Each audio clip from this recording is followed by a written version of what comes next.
नमस्कार, जय हिंद, वंदे मातरम। एक बार फिर से आपका बहुत बहुत स्वागत है हमारे YouTube चैनल के अंदर। आपको बता दें कि मध्य प्रदेश के अंदर इसी साल 2023 के अंदर विधानसभा चुनाव है और विधानसभा चुनाव के अंदर देखा जाए तो कमलनाथ और ज्योतिराज सिंधिया के बीच में 2023 के विधानसभा चुनाव में कड़ी टक्कर देखने को मिल सकती है। अगर हम 230 सीटों की बात करें तो 230 सीटों पर अब की बार किसकी बनेगी सरकार, सबसे बड़ा ओपिनियन पोल जारी हो चुका है। अगर हम बात करें फलोदी सट्टा बाजार और सी वोटर सर्वे की तो सबसे बड़ा सर्वे जारी हो चुका है 230 सीटों का। अब की बार मध्य प्रदेश के अंदर राजनीतिक में नया उछाल आने वाला है, क्योंकि देखा जाए तो मध्य प्रदेश के अंदर अब की बार 230 सीटों पर विधानसभा के चुनाव बहुत ही बड़े रोचक होने वाले। हम आपके बीच में सबसे बड़ा सर्वे लेकर हाजिर हुए, हर एक सीट के बारे में बताएंगे कि कौन सी सीट किस पार्टी को मिलती हुई दिखाई दे रही है 2023 के अंदर। सीट की बात करें तो भीड़ जिला है, जहां पर कुल 5 सीट है, जहां बीजेपी को 2, कांग्रेस को 3, तो यहाँ पर बीएसपी 0 पर है और अन्य के खाते में 0 सीट जाती हुई दिखाई दे रही है। अगर हम भोपाल जिले की बात करें तो कुल 7 सीटें है, 7 में से बीजेपी को 2, तो कांग्रेस के खाते में 5 सीटें जा रही है, तो बीएसपी को 0 सीट मिलती हुई दिखाई दे रही है। धार जिला की बात करें तो धार जिले के अंदर कुल 7 सीटें, 7 में से बीजेपी को 4, कांग्रेस को 3 और बीएसपी को यहाँ पर 0 सीट मिलती हुई दिखाई दे रही है। सतना जिले की बात करें तो कुल 7 सीटें, 7 में से बीजेपी को 3, कांग्रेस को 4 सीट और बीएसपी को 0 सीट मिलती हुई दिखाई दे रही है। अगर हम सीधी जिला की बात करें तो कुल 4 सीट है, 4 में से बीजेपी को 1 सीट मिल रही है, वही कांग्रेस के खाते में 3 सीटें जा रही है, तो बीएसपी को यहाँ पर 0 सीट मिलती हुई दिखाई दे रही है। अगला जिला है सिवनी जिला, जहाँ पर कुल 4 सीटें, बीजेपी को 2, कांग्रेस के खाते में 2, तो यहाँ पर बीएसपी को 0 सीट मिलती हुई दिखाई दे रही है। अगले जिले की बात करें तो बड़वानी जिला है, जहाँ पर कुल 4 सीटें, 4 में से बीजेपी के खाते में 1 सीट जाती हुई दिखाई दे रही है, तो कांग्रेस को 3 सीट, वही बीएसपी के खाते में 1 सीट जा रही है, तो अन्य के खाते में 0 सीट मिलती हुई दिखाई दे रही है। अगर हम सागर जिले की बात करें तो 8 सीट है, जहां पर बीजेपी को 3, तो कांग्रेस के खाते में 5 सीट जा रही है, तो बीएसपी को यहाँ पर 0 सीट पर संतुष्ट होना पड़ रहा है। अगला जिला है शिवपुरी जिला, जहाँ पर कुल 5 सीटें, 5 में से बीजेपी को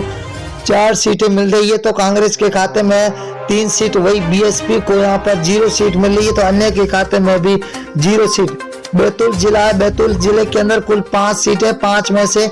बीजेपी को 2 और कांग्रेस के खाते में 3 सीटें जा रही है, तो यहाँ पर बीएसपी को यहाँ पर 0 सीट मिलती हुई दिखाई दे रही है। विदिशा जिला है, विदिशा जिला के अंदर कुल 5 विधानसभा सीट है, जहाँ बीजेपी को 4, तो यहाँ पर कांग्रेस को 1 सीट मिल रही है, तो बीएसपी के खाते में 0 सीट जाती हुई दिखाई दे रही है। अगर हम राजगढ़ जिला की बात करें तो कुल 5 विधानसभा सीट है, बीजेपी को 2, कांग्रेस के खाते में 3, तो बीएसपी को यहाँ पर 0 सीट मिल रही है, तो अन्य के खाते में 0 सीट। अगर हम ग्वालियर जिला की बात करें तो यहाँ पर कुल 6 विधानसभा,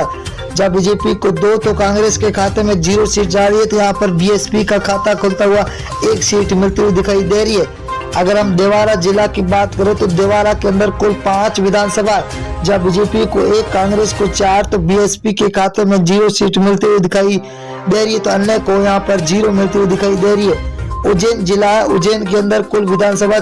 7 सीटें, जहाँ बीजेपी को 5, कांग्रेस को 2, तो बीएसपी के खाते में 0, तो अन्य के खाते में भी 0 सीट जाती हुई दिखाई दे रही है। अगर हम जबलपुर जिले की बात करें तो 8 विधानसभा सीट है, जहाँ बीजेपी को 3, कांग्रेस को 5, तो बीएसपी के खाते में 0 सीट मिल रही है, तो अन्य को भी यहाँ पर 0 सीट मिल रही है। अगर हम कटनी जिला की बात करें तो कटनी जिले के अंदर 4 विधानसभा, यहाँ पर बीजेपी और कांग्रेस को 2-2 सीटें मिलती हुई दिखाई दे रही है, तो बीएसपी और अन्य के खाते में 0 सीट मिलती हुई दिखाई दे रही है। इंदौर जिला की बात करें तो इंदौर जिले के अंदर कुल 9 विधानसभा, जहाँ बीजेपी को 3, कांग्रेस को 6, तो बीएसपी के खाते में 0 सीट जाती हुई दिखाई दे रही है। अगले जिले की ओर रुख करें तो छिंदवाड़ा जिला है, जहाँ पर कुल विधानसभा 7 सीटें है, जहाँ बीजेपी को 1, कांग्रेस के खाते में 6, तो बीएसपी को 0 सीट मिल रही है, तो अन्य के खाते में 0 सीट जाती हुई दिखाई दे रही है।